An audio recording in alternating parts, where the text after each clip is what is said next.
তোমাদের সকলকে আজকে আরও একবার এমপি ইজি টু লার্নের পক্ষ থেকে স্বাগত। আজকে আমরা করব মাধ্যমিক বাংলার একদম সহজ একটি অধ্যায় বাক্য। এর আগে আমাদের বাচ্য কমপ্লিট। আজকে আমরা কি করব? বাক্য। দেখো, বাক্য করার আগে তোমাদেরকে আমি কয়েকটা জিনিস বলে দিই। যারা চাইছো যে 10 মিনিটের মধ্যে স্যার বুঝিয়ে দিন, আমি এইভাবে ক্যামেরার সামনে 10 মিনিটে তোমাদের বোঝাবো। এরপর যারা একটু 15 মিনিট, 20 মিনিট বা 25 মিনিট দেখবে, তাদের জন্য কি রয়েছে? পিডিএফ সহকারে ধরে ধরে বোঝানো। তারপরে সম্পূর্ণ ভিডিও দেখলে সেখানে কি কি প্রশ্ন আসতে পারে এবং কিভাবে তোমরা বাক্যের রূপান্তর করবে, পরিবর্তন করবে, সেটাও তোমরা বিভিন্ন স্ক্রিনশটের মাধ্যমে শিখবে। তো সম্পূর্ণ ভিডিও দেখো এবং বিষয়টাকে বোঝো। তো প্রথমে আমরা স্মার্টলি বিষয়টাকে ছোট্ট করে বুঝে নেব। যারা চ্যানেলে নতুন তারা অবশ্যই চ্যানেলটিকে সাবস্ক্রাইব করো এবং আমাদের পাশে থাকো। আমরা তোমাদেরকে অবশ্যই টেস্ট হোক বা মাধ্যমিক সবসময় তোমাদের পাশে আছি। একটা লাইক আর একটা কমেন্ট করতে একদম ভুলবে না। তো চলো আজকের সেশন আমরা স্টার্ট করি। প্রথমেই আমরা বলবো বাক্য কি বা কাকে বলে। দেখো, যখন কতগুলো শব্দ পাশাপাশি বসে, মানে একত্রিতভাবে কতকগুলি শব্দ পাশাপাশি বসে, এতটুকু ক্লিয়ার হলো। এবার মনের ভাব আর অর্থ প্রকাশ করে, মানে যা ইচ্ছা তাই বললে হবে না, যেটা আমরা বললাম সেটার একটা অর্থ থাকতে হবে, তখন তাকে আমরা কি বলবো? বাক্য। তাহলে কতকগুলো শব্দ পাশাপাশি বসে মনের ভাব ও অর্থ প্রকাশ করলে তখন তাকে আমরা বলবো একদম বাক্য। এখন এই বাক্য সম্পূর্ণ হওয়ার বা বাক্যকে বাক্য হওয়ার জন্য 3টি শর্ত লাগে। একটা যোগ্যতা। কি বললাম? যোগ্যতা। এমন কিছু কথা বললাম যেটা বাস্তবে বা আমাদের অভিজ্ঞতার বাইরে, মানে যেটার কোনো ভ্যালু নেই। যেমন আমরা যদি বলি সূর্য পশ্চিম দিক থেকে উদিত হয় বা পশ্চিম দিক থেকে ওঠে, তাহলে এই বাক্যটার মধ্যে কি কোনো যুক্তি আছে বা আমাদের অভিজ্ঞতা এরকম কোনো বিষয় আছে? নেই। সূর্য পূর্ব দিক থেকে উদিত হয়। ক্লিয়ার? যদি এমন কোনো বাক্য আমরা বলি যেখানে বাস্তব বা অভিজ্ঞতা খণ্ডন করা হয় বা মানা হয় না, তখন তাকে আমরা কি বলবো? যোগ্যতা পূর্ণ হয়নি। ক্লিয়ার? মানে যোগ্যতা খণ্ডন করা হয়েছে। তাই সত্য এবং প্রমাণ এছাড়া অভিজ্ঞতা লব্ধ আমাদেরকে বাক্য বলতে হবে। ক্লিয়ার? এরপর কি রয়েছে? আসক্তি। কি রয়েছে? আসক্তি। আসক্তিটা কি স্যার? কি আমরা যদি কোনো একটা বাক্যকে এলোমেলোভাবে বলি, দেখবি আমরা ছোটোবেলাতে আমাদেরকে সাজিয়ে লেখো এরকম কিন্তু দেয়, জাম্বেল যেটাকে আমরা বলি, প্যারা জাম্বেল। ধরো কোনো একটা সেন্টেন্সকে এলোমেলোভাবে দিয়ে দিল, প্রথমে সাবজেক্ট থাকে না, ধরো লাস্টের দিকে সাবজেক্ট চলে গেল, প্রথম দিকে ভার্ব চলে এলো, মানে ক্রিয়া চলে এলো, আর মিডিলে অবজেক্ট দিয়ে দিল। এবার এটাকে আমাকে সুন্দরভাবে সাজিয়ে লিখতে হবে। এগুলো কিন্তু আমরা ছোটোবেলায় করেছি। কোনো একটা সেন্টেন্স বা কোনো একটা বাক্যের মধ্যে যদি এলোমেলোভাবে থাকে, তাই সেখানে আসক্তি পূর্ণ হচ্ছে না। ক্লিয়ার? এরপর কি রয়েছে? আকাঙ্ক্ষা। আকাঙ্ক্ষা মানে কি? আমাদের শোনার ইচ্ছা এখনো শেষ হয়নি, এরকম কোনো যদি বাক্য হয় তাহলে সেখানে আকাঙ্ক্ষা পূর্ণ হচ্ছে না। দেখো, আমি পড়াতে পড়াতে বলে যদি আমি থেমে যাই, তোমাদের মনে এখনো শোনার ইচ্ছা করছে যে পড়াতে পড়াতে কি? আমি পড়াতে পড়াতে ভাবছি যে তোমরা কিভাবে পরীক্ষায় ভালো নাম্বার তুলবে। তো এটা দেখো, আমি পড়াতে পড়াতে, এখানে কি হয়েছে? এখনো বাক্যটা কমপ্লিট হয়নি, তাই এখানে আকাঙ্ক্ষা খণ্ডন করা হয়েছে।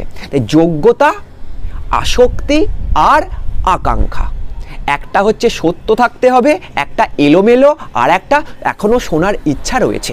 ক্লিয়ার? এরপর একটা বাক্যের মধ্যে 2টি অংশ, একটা উদ্দেশ্য আর একটা বিদেহ। যার সম্পর্কে কিছু বলা হচ্ছে তাকে আমরা কি বলি? উদ্দেশ্য।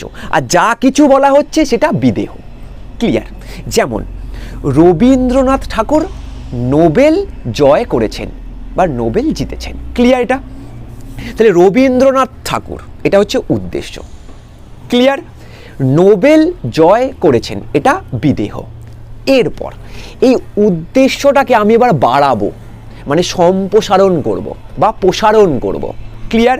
আর বিদেহটাকেও আমি প্রসারণ করব মানে বাড়াবো। তাহলে উদ্দেশ্য সম্প্রসারণ বা প্রসারণ আর বিদেহর প্রসারণ। ক্লিয়ার এতটুকু? দেখো, কবিগুরু রবীন্দ্রনাথ ঠাকুর, আগে কি বলেছিলাম রবীন্দ্রনাথ ঠাকুর, এখন কি বলছি কবিগুরু রবীন্দ্রনাথ ঠাকুর, অর্থাৎ উদ্দেশ্যকে আমরা বাড়িয়ে দিলাম মানে প্রসারণ করলাম। এবার গীতাঞ্জলি কাব্যগ্রন্থের জন্য নোবেল জয় করেছেন। তাহলে গীতাঞ্জলি কাব্যগ্রন্থের জন্য এটা আমরা কি করলাম, বিদেহকে প্রসারণ করলাম। ক্লিয়ার? তাহলে কবিগুরু রবীন্দ্রনাথ ঠাকুর গীতাঞ্জলি কাব্যগ্রন্থের জন্য নোবেল জয় করেছেন। ক্লিয়ার? এখানে উদ্দেশ্য সম্প্রসারণ বা প্রসারণ আর এখানে বিদেহর প্রসারণ ঘটেছে। ক্লিয়ার? এরপর রয়েছে কি বাক্য কয় প্রকার। দেখো, এক তো গঠনগত দিক থেকে বাক্যকে 4 ভাগে ভাগ করা হয়, গঠনগত দিক থেকে বাক্যকে 4 ভাগে ভাগ করা হয়। আর অর্থগত দিক থেকে দেখতে গেলে বাক্যকে 7 ভাগে ভাগ করা হয়। কয় ভাগে? 7 ভাগে ভাগ করা হয়। এবার প্রথমে কি গঠনগত, প্রথম সরল, তারপর জটিল, তারপর যৌগিক, তারপর মিশ্র। এখন প্রশ্ন হচ্ছে সরল কি, জটিল কি, যৌগিক কি আর মিশ্র কি? সবকটাই কিন্তু বাক্য। সরল বাক্য, উদ্দেশ্য একটা, বিদেহ একটা, আর মাঝখানে কি থাকছে সমাপিকা ক্রিয়া, একটা সমাপিকা ক্রিয়া থাকবে। ক্লিয়ার? তাহলে সরল বাক্যে একটি মাত্র সমাপিকা ক্রিয়া থাকবে। ক্লিয়ার হয়ে গেল। এরপর কি রয়েছে জটিল বাক্য।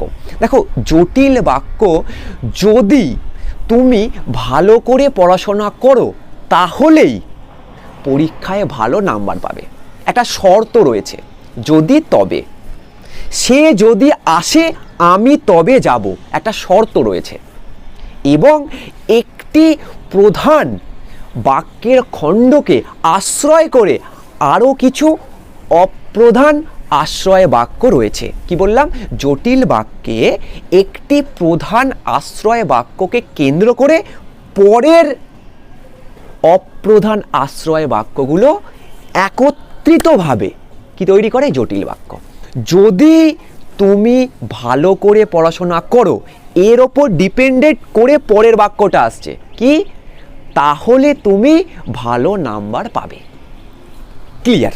এটা হচ্ছে কি জটিল। এখানে কি থাকে বেশিরভাগ? যদি তবে, সে তাহারা, যখন তখন, এইসব জিনিস যখনই থাকবে তখন বুঝবে এটা জটিল। এরপর কি রয়েছে? যৌগিক বাক্য। যৌগিক বাক্যে কি রয়েছে? যুক্ত করো। যৌগিক বাক্য যুক্ত করো, অব্যয় দিয়ে যুক্ত করো। কিন্তু, এবং, আর এইসব দিয়ে কি করা হয়? দুটো বাক্যকে যুক্ত করা হয়। দুটো সরল বাক্যকে যুক্ত করা হয় অব্যয় দিয়ে, তখন এটাকে কি বলা হয়? যৌগিক বাক্য। দুটো বাক্যকে যুক্ত করো, যৌগিক বাক্য। এবং দিয়ে, যেমন সে সৎ ব্যক্তি এবং খুবই পরিশ্রমী, এই এবং দিয়ে যুক্ত করে দিলাম, তখন এটা কি হয়ে গেল? যৌগিক বাক্য। ক্লিয়ার? এরপর আসছে কি মিশ্র বাক্য। দেখো, মিশ্র মানে কি? সব কিছুর খিচুড়ি, মানে সরল আর যৌগিক একত্রিত হলে মিশ্র, সরল আর জটিল একত্রিত হলে মিশ্র, যৌগিক আর জটিল একত্রিত হলে মিশ্র বাক্য। ক্লিয়ার হয়ে গেল? মিশ্র। কিন্তু সরল আর সরল হলে মিশ্র বাক্য নয়, সেটা যুক্ত করা হয় কি দিয়ে? একদম যৌগিক বাক্যে অব্যয় দিয়ে। তাহলে এই 4টে আমাদের ক্লিয়ার হয়ে গেছে। এরপর অর্থ। অর্থ দেখো, প্রথমে কি রয়েছে? নির্দেশক, যেখানে একটা বর্ণনা করা থাকে, ইংরেজিতে অ্যাসার্টিভ সেন্টেন্স। অ্যাসার্টিভ সেন্টেন্স মানে কি? কোনো কিছুর বর্ণনা করা হয়। তুমি খুব ভালো করে পড়াশোনা করছো, তোমার বিষয়ে আমি কি করলাম?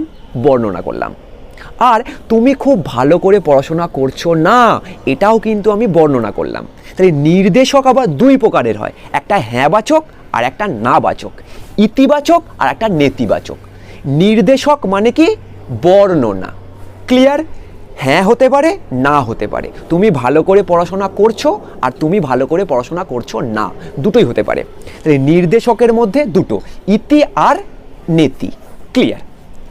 এরপর প্রশ্ন, ইন্টারোগেটিভ সেন্টেন্স। প্রশ্ন মানে কি, যে বাক্যের মধ্যে আমরা কোনো কিছু জিজ্ঞাসা করি বা জানতে চাই, একটা কোশ্চেন মার্ক থাকে, এটাকে আমরা কি বলবো? একদম, যে প্রশ্নবোধক বাক্য। তাহলে নির্দেশক আর প্রশ্ন দুটো ক্লিয়ার হলো। এরপর আমরা কি আসবো? Imperative sentence. দেখো, অ্যাসার্টিভ হয়ে গেছে, নির্দেশক ক্লিয়ার। এরপর আমরা করলাম কি? অ্যাফার্মেটিভ আর নেগেটিভ। অ্যাফার্মেটিভ মানে কি? ইতিবাচক, আর নেগেটিভ মানে কি? নেতিবাচক, হ্যাঁবাচক আর নাবাচক। তারপর আমরা করলাম প্রশ্ন অর্থাৎ ইন্টারোগেটিভ। এরপর আমরা কি করব? ইম্প্যারেটিভ অর্থাৎ আদেশ, অনুরোধ আর উপদেশ বা নির্দেশ বলতে পারো। দেখো, অনুজ্ঞা সূচক বাক্য, ইম্প্যারেটিভ সেন্টেন্স, যেখানে আমরা আদেশ করি তুমি ভালো করে পড়াশোনা করো, আদেশ করলাম। তোমাকে অনুরোধ করি ভালো করে পড়াশোনা করো। এছাড়া আমরা আরও কিছু নির্দেশ দিই যে ভালো করে পড়াশোনা করলে পরীক্ষায় ভালো নাম্বার পাবে। এখানে তোমাকে নির্দেশও দিলাম। ক্লিয়ার ব্যাপারটা? তো আদেশ, অনুরোধ, উপদেশ বা নির্দেশ এইগুলো করলে তখন আমরা কি বলবো? অনুজ্ঞা সূচক বাক্য। ক্লিয়ার? তিনটে, নির্দেশক, প্রশ্ন, অনুজ্ঞা। এরপর আসছি আমরা আবেগ, এক্সক্লেমেটরি সেন্টেন্স। আবেগ একটা দাঁড়ি দিয়ে নিচে পুটকি, যেটাকে আমরা কি বলি? বিস্ময় সূচক চিহ্ন। ক্লিয়ার? আবেগ, দেখো মানে উফ আজকে খুব ঠান্ডা, উফ আজকে খুব গরম, উফ কি সুন্দর দৃশ্য, এগুলো কি মনের আবেগ। এখানে আবেগ সূচক বাক্য। ক্লিয়ার? চারটি। এরপর আসছি আমরা প্রার্থনা। কি? প্রার্থনা, অপটেটিভ সেন্টেন্স, প্রার্থনা করব। দেখো, জন্মদিন হলে আমরা কি বলি? শুভ জন্মদিন, ভগবান তোমাকে ভালো রাখুক, তোমরা আগামী দিনের পরীক্ষাগুলো খুব ভালো করে দাও, ভগবান তোমাদের সাথে থাকুক। এই ধরনের বাক্যগুলো কি হবে? প্রার্থনা সূচক বাক্য। ক্লিয়ার? প্রার্থনা হয়ে গেছে একদম। নির্দেশক হ্যাঁ আর না আর বর্ণনা। ক্লিয়ার? তারপর প্রশ্ন পারবো জিজ্ঞাসার চিহ্ন। আবেগ একটা এক্সক্লেমেটরি সাইন থাকবে, মানে একটা দাঁড়ি দিয়ে নিচে পুটকি। ক্লিয়ার হলো? এরপর আর দুটো আমাদের বাকি রয়েছে। কি? দেখো, একটা হচ্ছে শর্ত আর একটা সন্দেহ। কি বললাম? সন্দেহ সূচক বাক্য আর একটা শর্ত। শর্ত মানে কি? যদি মেঘ করে তবেই বৃষ্টি হবে, যদি তবে, এটা হচ্ছে কি? একদম শর্ত। একটা শর্ত থাকবে, যদি পড়াশোনা করো তাহলেই ভালো নাম্বার পাবে। এটা কি? শর্ত। তাহলে শর্ত সাপেক্ষ বাক্য। ক্লিয়ার হয়ে গেল? যদি তবে, যদি সে আসে তবেই আমি যাব, এটাও কি? শর্ত। এছাড়া আর একটা কি রয়েছে? একদম সন্দেহ। হয়তো তোমাদের একটু কঠিন প্রশ্ন হতে পারে, হয়তো তুমি ভালো নাম্বার পাবে, হয়তো তুমি একটা বা দুটো প্রশ্ন ছেড়ে আসবে, হয়তো তুমি পরীক্ষায় 90 পেয়ে যাবে। এই যে হয়তো মানে একটু সন্দেহ প্রকাশ করছি। ক্লিয়ার? তাহলে নির্দেশক, প্রশ্ন, অনুজ্ঞা, প্রার্থনা, আবেগ, সন্দেহ আর শর্ত, 7টি। কি রয়েছে? একদম 7টি। তো 7 আর 4 আশা করছি তোমাদের একদম ক্লিয়ার। আর শর্ত কি রয়েছিল? যে বাক্য হওয়ার জন্য 3টি শর্ত। কি কি?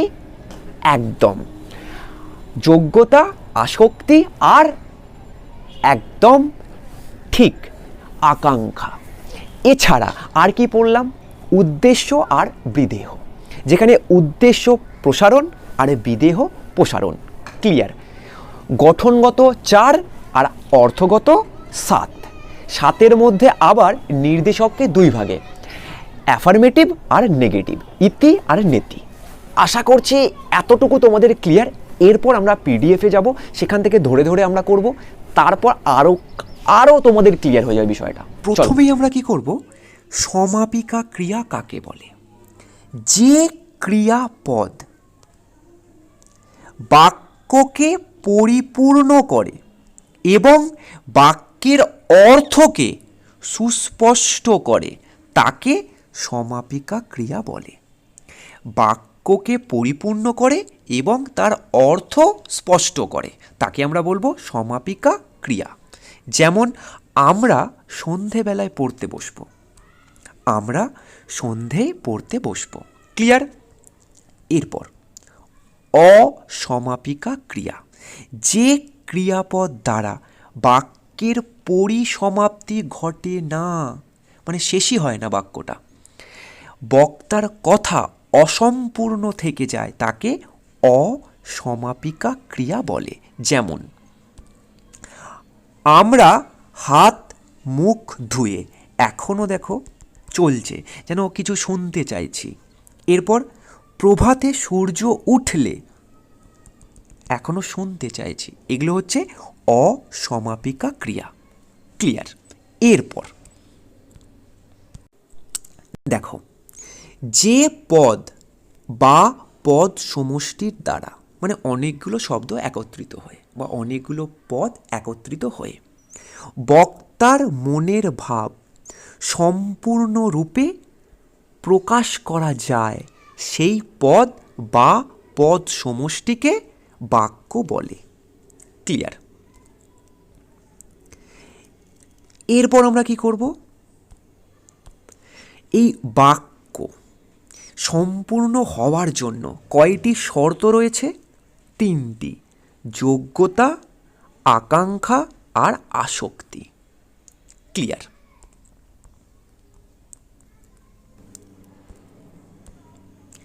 কি রয়েছে? ছেলেটি হাত দিয়ে ফুটবল খেলছে, হাত দিয়ে ফুটবল খেলা যায় না, তাই যোগ্যতাহীন।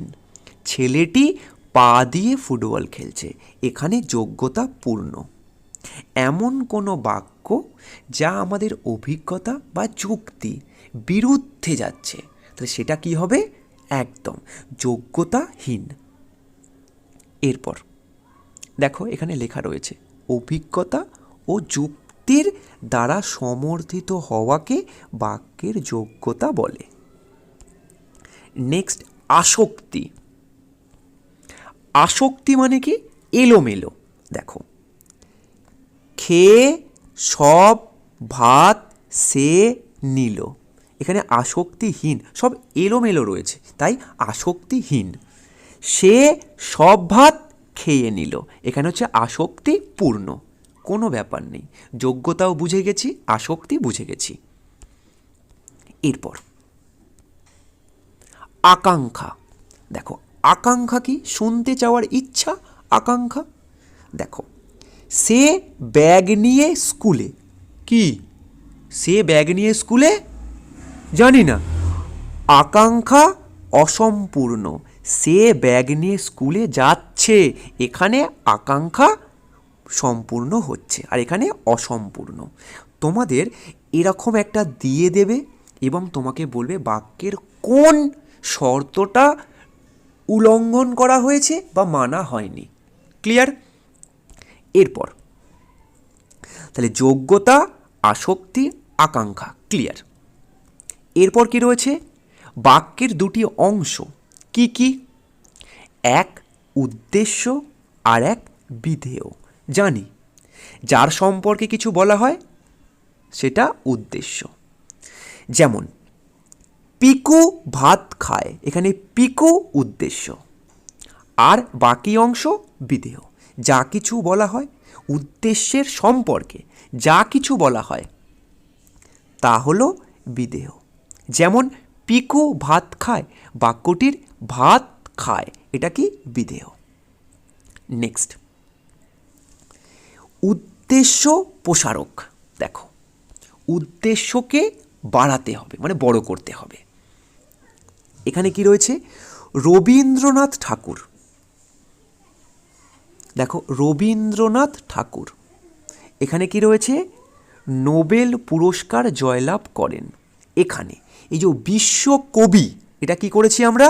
উদ্দেশ্যকে বাড়িয়ে দিয়েছি। উদ্দেশ্যের সঙ্গে যে বাক্যাংশ যুক্ত করে তাকে প্রসারিত করার প্রবণতা লক্ষিত হয় তাকে বলে উদ্দেশ্য প্রসারক।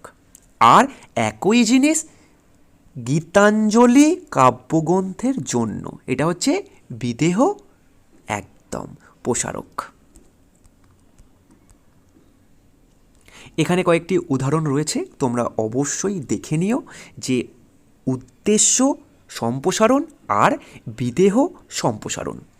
এখানে প্রথমে কি রয়েছে, মোহন, তারপর দুপুরে ভাত খায়, এর পরগুলো দেখো বেড়ে গেছে, এখানেও দেখো বেড়ে গেছে, এখানে উদ্দেশ্য আর এখানে বিদেহ।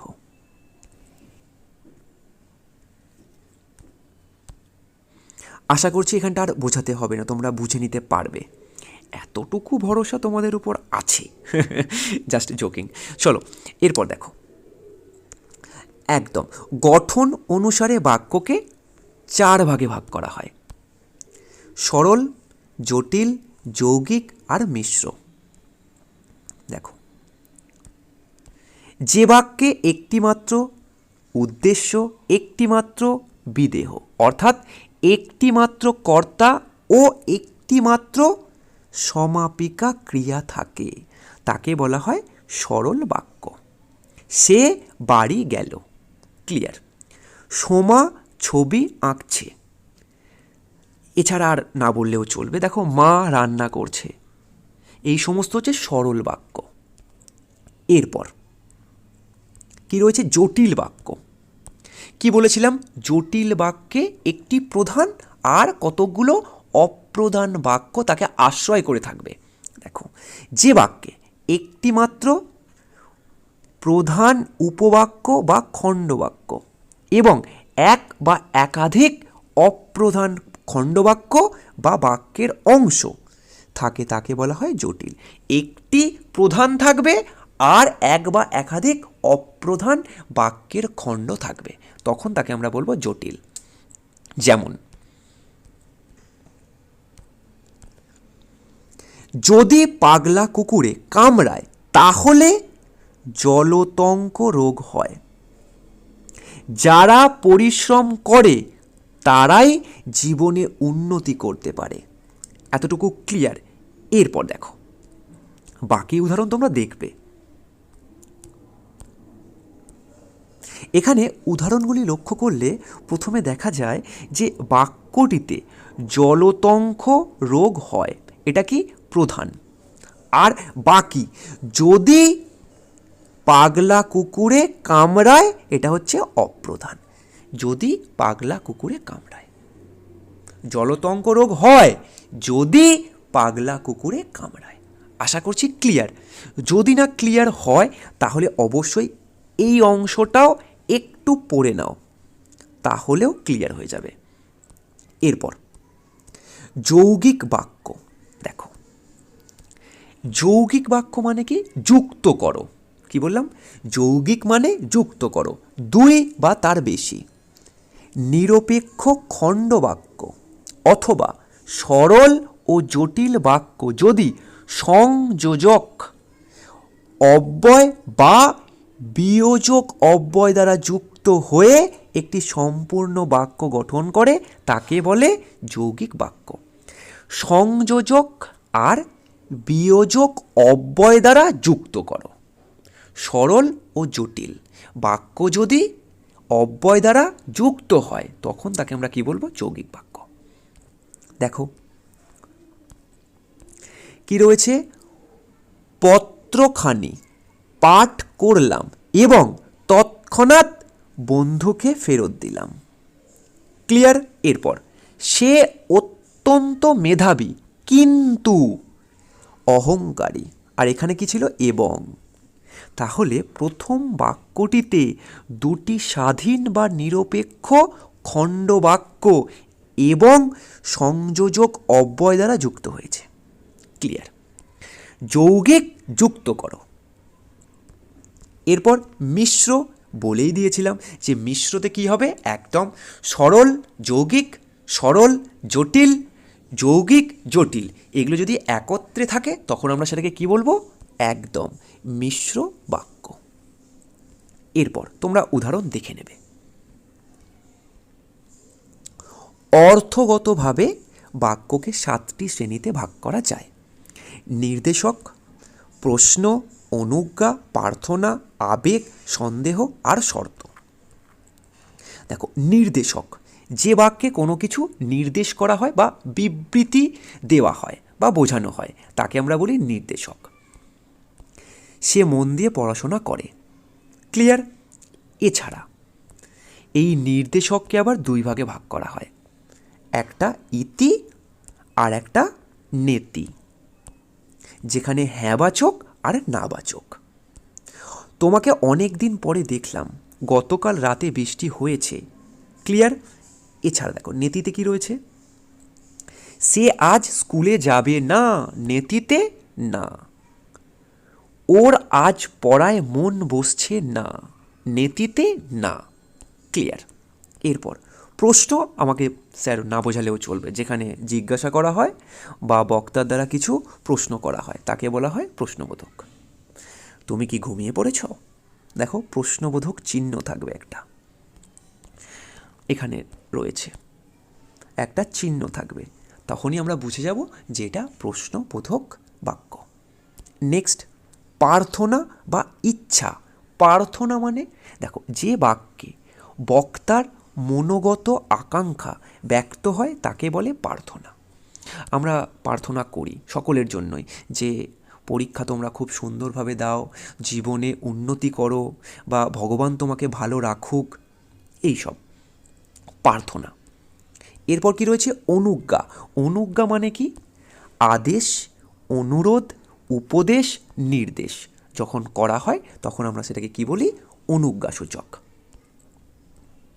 যেমন, এমন কাজ আর কখনো করো না, চুপ করো, আমাকে কথা বলতে দাও, এগুলো শ্রেণীকক্ষে টিচাররা আমাদেরকে বলে থাকেন।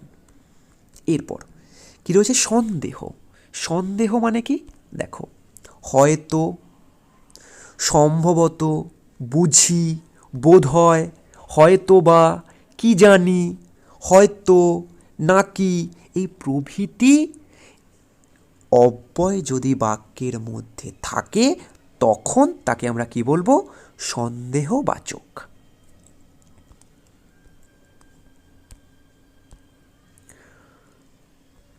কুকুরের বাচ্চাটা মরে গেল বুঝি, মানে সন্দেহ হচ্ছে। কি জানি, হয়তো কলমটা অফিসে ফেলে এসেছি। কি জানি মানে সন্দেহ। এরপর আবেগসূচক বাক্য। কি বলেছিলাম, একটা এক্সক্লেমেটরি সাইন থাকবে। ক্লিয়ার? আবেগ মানে কি, মনের মধ্যের আনন্দ, উৎসাহ, শোক, বিস্ময়, ঘৃণা প্রভৃতি প্রকাশ করাকে আবেগসূচক বাক্য বলে। এ কি বিপদ, একটা এক্সক্লেমেটরি সাইন। এ যে দেখছি রক্তারক্তি কাণ্ড, একটা এক্সক্লেমেটরি সাইন থাকবে। হায় হায় সর্বনাশ হয়ে গেল, একটা এক্সক্লেমেটরি সাইন থাকবে। তখন এটা আবেগ। দেখো, আবেগটা সাইন দেখে আমরা বুঝে যাব, প্রশ্ন সাইন দেখে বুঝে যাব। ক্লিয়ার? এরপর শর্ত। শর্ত মানে তোমরা জানো যে, দেখো, সপ্তাহের মধ্যে বৃষ্টি হলে ফসল ভালো হবে। পড়লেই আমরা বুঝবো যে শর্ত আছে, যে বৃষ্টি হলে ফসল ভালো হবে। জেলেরা টের পেলে আর ফিরে আসতে হবে না। জেলেরা টের পেলে আর ফিরে আসতে হবে না। ভালো হয়ে চলো, তাহলে সবাই প্রশংসা করবে। ভালো হয়ে চলো, তাহলেই সকলে প্রশংসা করবে। ক্লিয়ার? ভালো করে ভিডিও বানাও, ভালো করে সকলকে বোঝাও, তাহলেই সকলে লাইক করবে, তাহলেই সকলে কমেন্ট করবে, তাহলেই সকলে সাবস্ক্রাইব করবে। এটাও একটা উদাহরণ কিন্তু। এরপর দেখো, আর কিছু নেই, ব্যাস কমপ্লিট। এরপর আমরা বিভিন্ন প্রশ্নগুলোকে একটু স্ক্রিনশটের মধ্যে দেখে নেব। দেখো, এখান থেকে আমরা সব করব না, আমি তোমাদেরকে কয়েকটা বোঝাবো, তোমরা চেষ্টা করবে সবগুলো একবার চোখ বুলিয়ে নিতে, যে এরকম না যে মুখস্থ করতে হবে, বিষয়টাকে বুঝতে হবে। দেখো এখানে কি রয়েছে, সরল, আর এখানে কি রয়েছে, যৌগিক। যৌগিক মানে কি, যুক্ত করো। প্রথমে আমি কালকে ফিরে খবর দেব, তাহলে আমি কালকে ফিরব এবং খবর দেব। ক্লিয়ার? এরপরেরটা, আকাশে মেঘ থাকলেও বৃষ্টি হচ্ছে না। আকাশে মেঘ করে আছে, মানে আকাশে মেঘ আছে কিন্তু বৃষ্টি হচ্ছে না। ক্লিয়ার? এরপর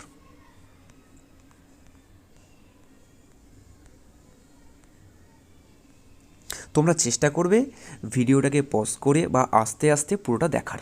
আর যদি মনে করো না দেখে চলে যাবে, তাহলে তোমাদের সহায়িকা বা বইয়ের বিভিন্ন জায়গাগুলো একটু ফলো করে নাও, তাহলেও হবে। তবে যেগুলো যেগুলো বোঝাচ্ছি সেগুলো একটু দেখে নাও।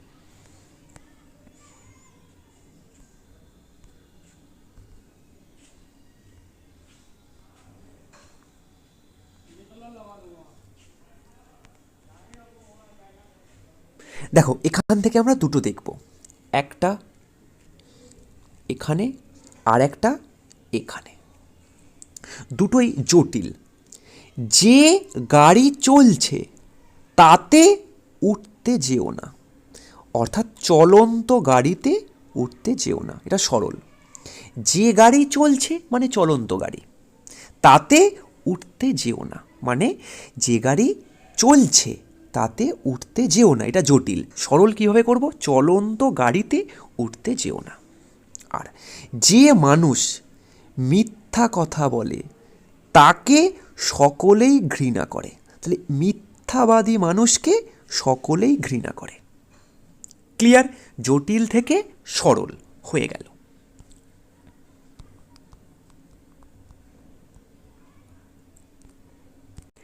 এরপর দেখো জটিল থেকে যৌগিক, এইটা আর এইটা দেখো। যদি সত্যি কথা না বলো শাস্তি পাবে। জটিলে কি রয়েছে, যদি সত্যি কথা না বলো শাস্তি পাবে। এখন যৌগিকে কি করতে হবে, যুক্ত।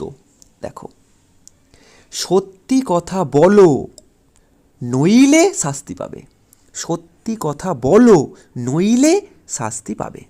এখানে যে প্রথমে আসবে সে এই বইটা পাবে, বইটা পেতে হলে কিন্তু প্রথমে আসতে হবে। ক্লিয়ার? এরপর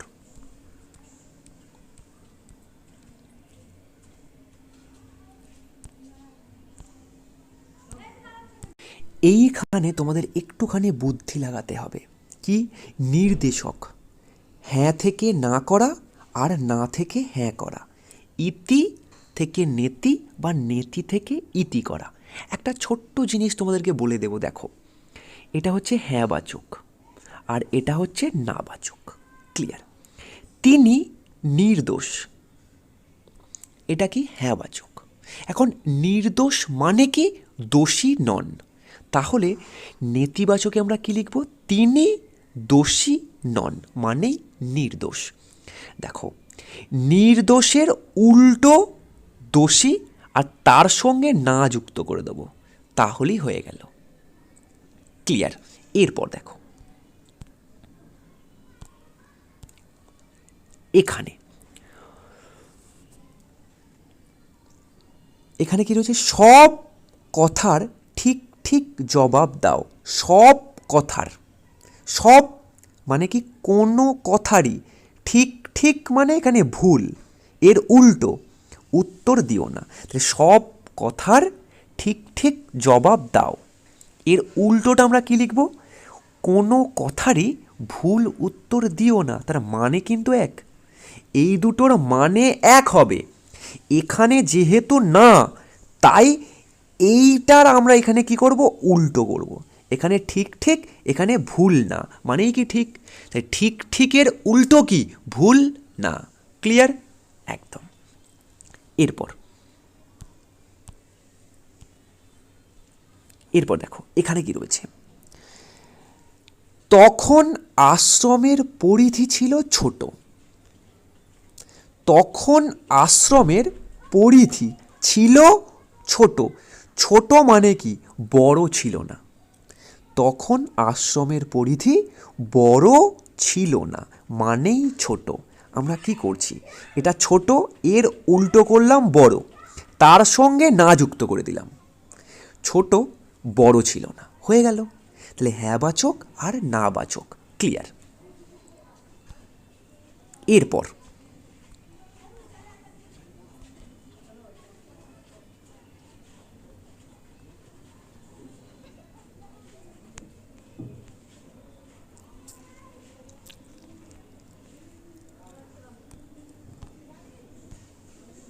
অবশ্যই যখন তোমরা বাক্য পরিবর্তন করবে তখন সবসময় চেষ্টা করবে যেন মিনিংটা এক থাকে, যেন মিনিং পাল্টে না যায়। দেখো, নির্দেশক থেকে প্রশ্ন, রবীন্দ্রনাথের বা রবীন্দ্রনাথ ঠাকুরের নাম সকলেই জানে। এখন প্রশ্নে আমরা কিভাবে লিখব? রবীন্দ্রনাথ ঠাকুরের নাম কে না জানে, মানে কি সকলেই জানে। কে না জানে মানে সকলেই জানে, ক্লিয়ার। এরপর দেখো, সকলেই বাঁচতে চায়, তাহলে এখানে কি লিখব? কে না বাঁচতে চায়? সকলেই বাঁচতে চায়। সে বেঁচে নেই, সে কি আর বেঁচে আছে? ক্লিয়ার। এগুলো কিন্তু একটু প্র্যাকটিসের উপরেও ডিপেন্ড করে। তোমরা আজ বুঝছো, যদি কমন এসে যায় বা একই টাইপের আছে তখন পারবে, যদি একটু অন্য টাইপের আছে তাহলে কিন্তু পারবে না। আর তোমার বোঝার ক্ষমতার উপরেও অনেকটা ডিপেন্ড করছে। এরপর এই বাক্যের পরিবর্তনগুলো তোমরা একটু বই দেখো, আশা করছি পারবে। এরপরে পরীক্ষার পর আমি অবশ্যই এর ওপর সম্পূর্ণ একটি ভিডিও আনবো, যেখানে সম্পূর্ণ তোমরা বাক্যগুলোর রূপান্তর করতে পারবে।